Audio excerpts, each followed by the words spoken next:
नमस्कार, स्वागत है आपका एनडीटीवी के इलेक्शन कार्निवल में। हमारा कारवां आज पहुंच चुका है दिल्ली के कालकाजी विधानसभा क्षेत्र में और हम इस वक्त ठीक बाहर मौजूद हैं यहां के प्रसिद्ध कालका मंदिर के बाहर। ये इसी मंदिर के नाम पर ही इस इलाके का नाम रखा गया है और नवरात्रों के वक्त यहाँ पर बड़ी मान्यता है। भीड़ इतनी होती है कि पांव रखने तक की इस इलाके में जगह नहीं होती है। लेकिन चुनावी सरगर्मियां तेज हैं तो बात राजनीति की कर लेते हैं। दिल्ली में ये सीट हॉट सीट कही जाती है क्योंकि मौजूदा मुख्यमंत्री आतिशी की ये सिटिंग सीट है और वो तीसरी बार इसी सीट से अपनी किस्मत आजमा रही हैं।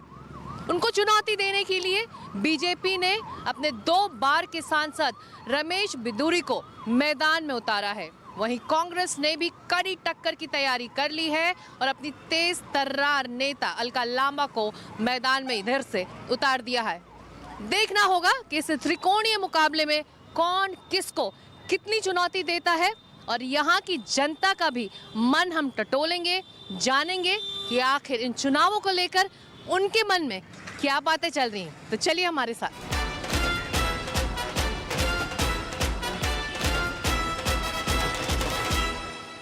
तो इस वक्त हम मंदिर के ठीक बाहर मौजूद हैं। एक तरफ जहां कालका देवी का मंदिर है, वहीं दूसरी तरफ जो भैरव मंदिर है दिल्ली के कालका जी का, वो भी काफ़ी प्रसिद्ध है। तो यहाँ पर जो सैलानी हैं जो देश के दूसरे इलाकों से आते हैं, दिल्ली आते हैं घूमने के लिए, वो भी यहाँ दर्शनों के लिए पहुँचते हैं। वहीं दूसरी तरफ यहाँ पर विश्व प्रसिद्ध लोटस टेम्पल भी है, तो उसको लेकर भी खासी भीड़ यहाँ रहती है। और यहाँ पर छोटे छोटे स्टॉल्स हैं प्रसाद के लिए, चढ़ावे के लिए, और यहीं से लोग अपनी चढ़ावा लेकर मंदिर में जाते हैं। आइए कुछ दुकानदारों से बात करते हैं। दुकान आपकी है, चुनावी मौसम है, आप लोगों ने बहुत चुनाव देखे होंगे और आप यहीं के वोटर हैं या फिर आप बाहर? यहीं के हैं। आप कालका जी के वोटर हैं। कितना बदला है कालका जी आपके लिए? कालका जी तो काफ़ी चेंजिंग है कालका जी में, फिर भी पहले के मुकाबले अब तो खैर काफ़ी चेंज हो रहा है। आपको लगता है कि क्योंकि देश के अलग अलग हिस्सों से यहाँ लोग पहुँचते हैं, बहुत भीड़ होती है और वो भीड़ नवरात्रों में नहीं, आमतौर पर आज के दिन भी इतनी भीड़ है। लोटस टेम्पल है, काल भैरव का मंदिर है, कालका माता का मंदिर है, तो उस लिहाज से क्या उतना यहाँ पर विकास हो पाया, चीज़ें बदली हैं? नहीं नहीं, ऐसा कुछ भी नहीं है। जिस हिसाब से पब्लिक आती है उस हिसाब से विकास नहीं है यहाँ पे। अब सरकार के ऊपर है, अब जैसी सरकार चेंज होगी तो क्या होगा। अभी तक तो कोई चेंजिंग नहीं है यहाँ पे। जिस हिसाब से चेंजिंग होनी चाहिए कुछ भी नहीं। क्या चेंज चाहते थे आप? यहाँ पे विकास होना चाहिए था और मंदिरों की तरह व्यवस्था होनी चाहिए थी। कोई व्यवस्था नहीं है, कुछ नहीं है यहाँ पे। पब्लिक आती है, घंटों लाइन में लगी रहती है। वैसे और जगह मंदिर में वीआईपी आराम से दर्शन हो जाती हैं, आती है। जर्नली अलग चलते हैं, वीआईपी धक्के बढ़िया कर रहे हैं और जनरल पब्लिक धक्के खा रही है, घंटों लाइन में लगे धूप में। ना कोई व्यवस्था है ना कुछ है, यहाँ पे ऐसा ही चलते रहता है। यहाँ पर आपने क्या बदलाव देखा है? आप कुछ ऐसी चीज़ें जो आप चाहते हैं कि जो नया विधायक आए या फिर जो नया नेता है इस इलाके का, उस पर काम करें? देखो मैम, यहाँ की बात करें तो यहाँ तो कुछ ऐसा है नहीं। यहाँ तो मंदिर वाले पुजारी हैं, वो सेवादार है जो करवाते रहते हैं। बाकी यहाँ विधायक कोई नहीं आता। जब चुनाव आते हैं हाथ जोड़ते हैं, आते हैं, फिर वही बाकी अपने एरिया में करवाते हों, लेकिन यहाँ कुछ नहीं है। पर देश भर से यहाँ पर जो टूरिस्ट है आता है दर्शन के लिए, तो सुविधा यहाँ भी होनी चाहिए ना? होनी चाहिए, बिल्कुल होनी चाहिए। बिल्कुल भी नहीं है यहाँ सुविधा, सिर्फ लोटस टेम्पल में है, बाकी मंदिर में ऐसी कोई सुविधा नहीं है। सुविधा जब आप बोलते हैं तो आप क्या चाहते हैं?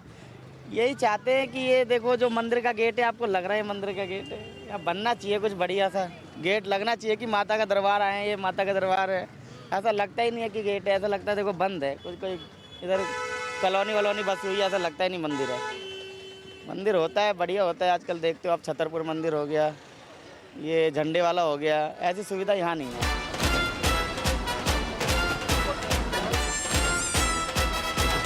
तो दिल्ली की सड़कों में ये इलेक्ट्रिक ऑटो अब आम बात हो गए हैं। पर्यावरण के लिहाज से तो ये काफ़ी महत्वपूर्ण है ही, और एक बेहतर रोज़गार का ज़रिया भी ये आज दिल्ली वालों के लिए बन रहे हैं। और महिला चालकों के लिए तो ये महत्वपूर्ण है कि उन्हें एक ज़रिया मिला है आमदनी का, रोजगार का। कुछ लोगों से हम बात करते हैं। आप ये ऑटो चला रही हैं, आपको लगता है रोजगार के लिए आपके पास और ज़्यादा विकल्प और ज़्यादा ऑप्शन अब आ गए हैं क्योंकि अब ये इलेक्ट्रिक ऑटो आ गया है? हाँ जी मैम, हमें तो लगता है कि अब हम पे देखो, हम पे तो साइकिल भी नहीं चलानी आती थी, अब ये गाड़ी चला लेते हैं, कितनी भी भीड़ हो। हमें लगता है कि लेडीज़ों के लिए रोज़गार तो आया है। अब हम पे ये चला लेते हैं तो कहीं पे भी चले जाते हैं अपनी, मतलब जो हमें पाबंदी नहीं है। कहीं पे भी बाहर जाते थे काम पे तो 8 घंटा की ड्यूटी देनी पड़ती है, सुबह 8 बजे घर से निकलते हैं।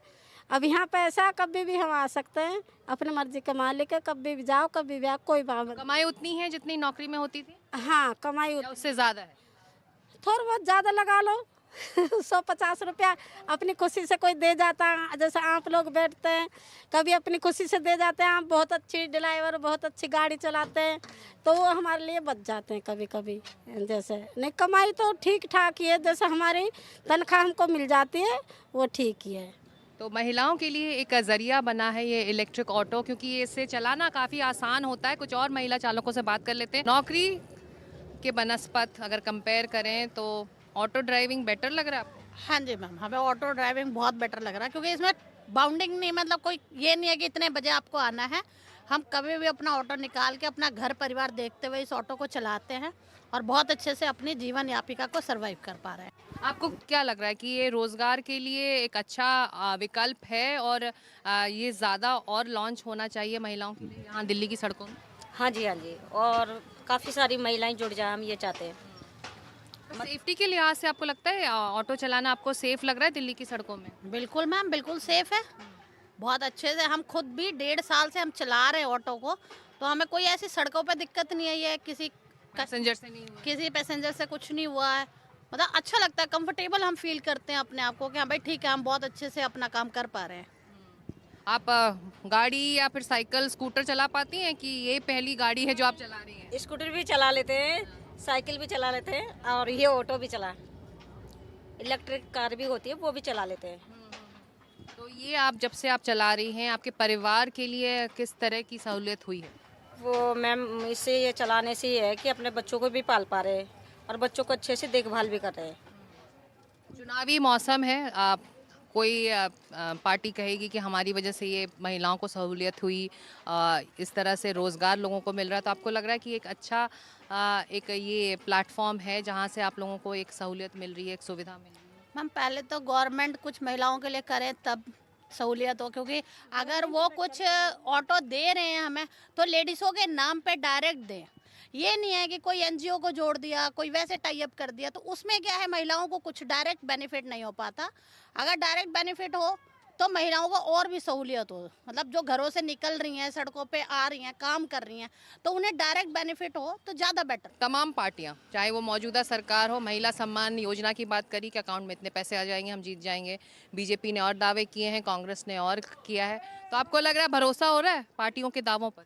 नहीं मैम, अकाउंट में आएंगे पैसे, कह रहे हैं जिता दोगे तो? नहीं आएंगे, नहीं भरोसा है? नहीं आएंगे मैम, कहाँ से आ जाएंगे? जी, ये तो वोट खरीदने वाली बात हो गई। महाराष्ट्र में चुनाव हुआ, सरकार आई, अकाउंट में पैसे आ रहे हैं। मध्य प्रदेश में पैसे आ रहे हैं। झारखंड में हेमंत सोरेन की सरकार बन गई, महिलाओं के अकाउंट में पैसे आ रहे हैं। तब भी भरोसा नहीं है?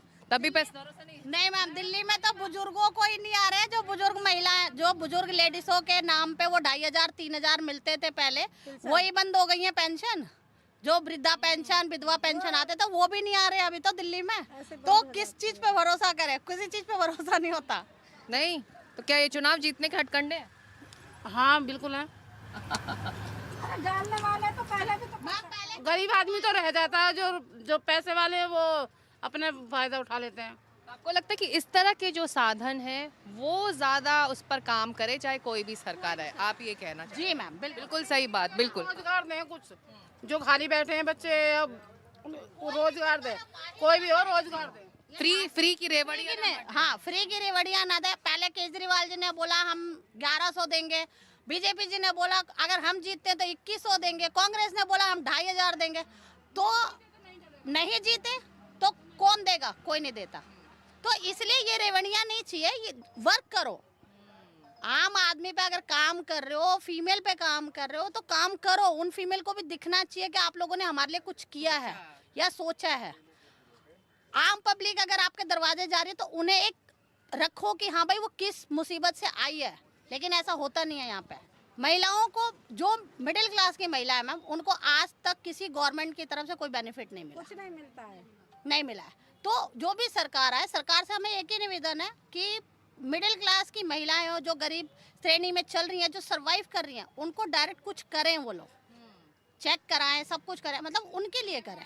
दिल्ली की महिलाएं चाहती हैं कि उनको जो फ्री की, मुफ्त की रेवड़ियां ना मिले, उनके लिए वो साधन जुटाए जाएं, वो अवसर दिए जाएं, ताकि उनका परिवार चल सके, उन्हें रोजगार मिल सके। आइए बढ़ते हैं।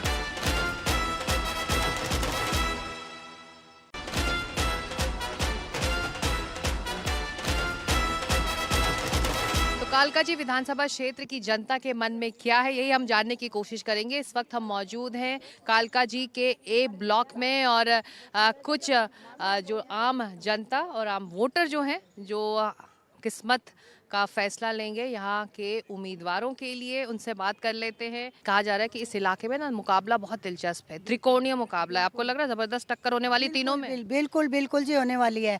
उधर से बिदोड़ी जी की, उधर से अलका जी की और इधर से आतिशी की। ये कोई भी कम नहीं है इनमें से। देखो आतिशी अगर है तो वो सीएम भी है और काम भी कर रही है डबल स्टोरी के। बाकी जो शीला दीक्षित ने जो काम किए हैं तो वो बीजेपी उसको एक्सेप्ट कर रही है कि उन्होंने काम किए हैं, और बीजेपी वालों ने जो काम किए हैं वो हम भी एक्सेप्ट करते हैं। जो बात है हमारी तरफ से, कोई भी पार्टी आए, जो भी पार्टी आए, बिदोड़ी जी आए, आतिशी जी आए, अलका जी आए, कोई भी आए, काम करने वाली पार्टी आनी चाहिए बस। रेवड़ियों की बात हो रही है, तीनों पार्टियां कह रही हैं हम जीत कर आए तो हम ये देंगे, मुफ्त ये देंगे, मुफ्त मुफ्त मुफ्त। रेवड़ियों का ये कल्चर आपको लगता है सही है? गलत है सिस्टम। क्यों गलत? हाँ, कुछ काम नहीं रहा। फिर दिल्ली में क्या कमाएगा कुछ, जब सब कुछ बांटेंगे, कुछ बचेगा नहीं पैसे इसके काम के लिए। ये गलत है बहुत ही। रेवड़ियाँ बांटने से क्या हो रहा है कि आपकी इकोनॉमी भीतर से खोखली हो रही है। शायद आप लोगों ने कभी सुना हो, एक यूएसएसआर बोल के एक देश रहता था, वो उसका क्या हालात हुए थे उसके, क्योंकि जब अपनी इनकम से ज़्यादा वो खर्च करने लग गया रेवड़ियों में, वो एक सोशलिस्ट स्टेट बन गया था। वो उसके हालात ये हुए कि इकोनॉमिकली वो चरमरा के गिर गया। यही चीज़ ग्रीस में हुई, यही चीज़ अर्जेंटीना में हुई, यही चीज़ ब्राज़ील में हुई, यही चीज़ वेनेजुएला में हुई, यही दिल्ली में होगी, और ये दिल्ली में यही हो रही। दिल्ली में कोई इंडस्ट्री नहीं है। दिल्ली एक लैंडलॉक जगह है जहाँ पे कोई इंडस्ट्री नहीं है। यहाँ पे कोई फार्मलैंड्स कोई खास नहीं है। जो इंडस्ट्रीज़ थी, छोटी छोटी इंडस्ट्रीज़ थी, वो सब यहाँ से चली जा रही हैं, क्योंकि इनकी पॉलिसीज़ ऐसी है कि इंडस्ट्रियली दिल्ली को ख़त्म कर दिया है। तीनों पार्टियां कह रही हैं कि जीतेंगे तो अगर हम जीत के आए तो आपके अकाउंट में इतने पैसे आएंगे। जीतेंगे तो पैसे मिलेंगे ना, नहीं जीतेंगे तो नहीं मिलेंगे ना। तो दूसरी पार्टी दे देगी फिर जो सत्ता में आई है। ऐसा कोई भी नहीं देता है। हमें रेवड़ी नहीं चाहिए, हमें देश का विकास चाहिए। हमें कहते हैं जो पार्टी आए अच्छे से काम करे, हमें देश का विकास चाहिए। हमें रेवड़ियों से कोई मतलब नहीं, कमा के तो सबने खाना है, कोई वो रेवड़ियों से पेट किसी का नहीं भरेगा मैडम। इसलिए आप ऐसा करिए कि जो भी पार्टी आए अच्छी आए। हमें ये मतलब नहीं है कि वो पार्टी आए या वो आए, हमें इस बात से कोई मतलब नहीं है। हमें चाहिए देश का विकास और गलियों का विकास और पार्कों का विकास अच्छा होना चाहिए। बदलाव आप लोग क्या चाहते हैं इस इलाके में? इस इलाके में जो मूलभूत मुद्दे हैं, लोगों को पानी पीने का नहीं मिलता है, सफाई का मुद्दा है, पानी का मुद्दा है। केवल बिजली फ्री देने से और फ्रीबीज से कुछ नहीं हो जाता है जी। मूलभूत जो आवश्यकताएं हैं लोगों की, रोज़गार का मुद्दा है, तो रोज़गार की दृष्टि से भी ठीक रहना चाहिए। और जिस महिला को, मेरा कहना है कि जो टीचर 1 लाख रुपए कमा रही है, उसको बस में फ्री में जाने की क्या आवश्यकता है? जिसको ज़रूरत है आप उसके लिए कीजिए। लेकिन ये फ्रीबीज एक ऐसी बीमारी है हमारे लोकतंत्र की, फ्रीबीज लेकर के कोई भी पॉपुलर हो सकता है। और जब एक पार्टी ने शुरू किया है तो सभी पार्टियों को मजबूरन उस तरफ सोचना पड़ रहा है। फ्रीबीज माने वोटर को रिश्वत आप कह सकते हैं, और क्या मतलब ये तो नोट के बदले में वोट ही है। इनडायरेक्टली नोट के बदले में वोट दे रहे हैं आप। पहले नोट दे रहे हैं और फिर कह रहे हैं वोट दे दीजिए। तो फिर वो जो एक रात पहले जाकर के जो नोट देकर के वोट लेते हैं, उसको आप इलेक्शन कमीशन गलत क्यों कहता है? इसको क्यों नहीं गलत कहते आप लोग? आप यहाँ के वरिष्ठ नागरिक हैं और वोटर्स हैं, आप वोटर हैं, आपने कई चुनाव देखे होंगे। कितना बदला आपके लिए यहाँ पर, ये जमीन पर? पहले हाँ, कालका जी नहीं, पहले चुनाव आपने कहा बहुत देखे होंगे। मैं तो बाल्यकाल से देख रहा हूँ। तो पहले तो बाकायदा वर्कर्स भी पार्टियों के काम करते थे। आजकल वो काम नहीं करते। केवल बातें बातें करते हैं, इधर उधर हो जाते हैं, साथ ज़रूर चल देते हैं, लेकिन जो प्रैक्टिकल काम होता है ना, वोटर के पास पहुंचना, वोटर लिस्ट को चेक करना, ये सारी बातें आज बंद हो गई हैं। इन्होंने इतनी बोली लगाई, भाजपा ने सबसे ज़्यादा बोली लगा दी, अब कहाँ जाओगे? फिर केजरीवाल जी बताते हैं मैं महिलाओं को ये दूंगा, मैं विद्यार्थियों को ये दूंगा, मैं आपके मेट्रो का किराया कम कराऊंगा, मैं ऑटो वालों को ये दूंगा, मैं मजदूरों को ये दूंगा, पटरी वालों के लिए ये मेरी योजना है, और झुग्गी झोंपड़ी के लिए जो योजना है, तो युवकों के लिए मेरी ये योजना है, तो सबके लिए योजना है, तो पूरे देश को फिर दे दो। क्या ज़रूरत है फिर श्रेणीवार करने की? पूरे देश को फ्री दे दो और पूरा देश निष्क्रिय हो जाएगा, निर्बल हो जाएगा, और एक न एक दिन वैसा ऐसा आ जाएगा कि देश फिर से गुलाम हो जाएगा। चलिए, तो रेवड़ी कल्चर जो है यहाँ की जनता चाहती है कि वो ज़्यादा उसको बढ़ावा ना मिले, सहूलियत मिले, सुविधाएं मिले, क्योंकि यही भविष्य की नींव इसी से पड़ सकती है। ए ब्लॉक से इतना ही, लेकिन हम आगे बढ़ते हैं अगले इलाके की तरफ और वहाँ की जनता की राय जानना चाहेंगे।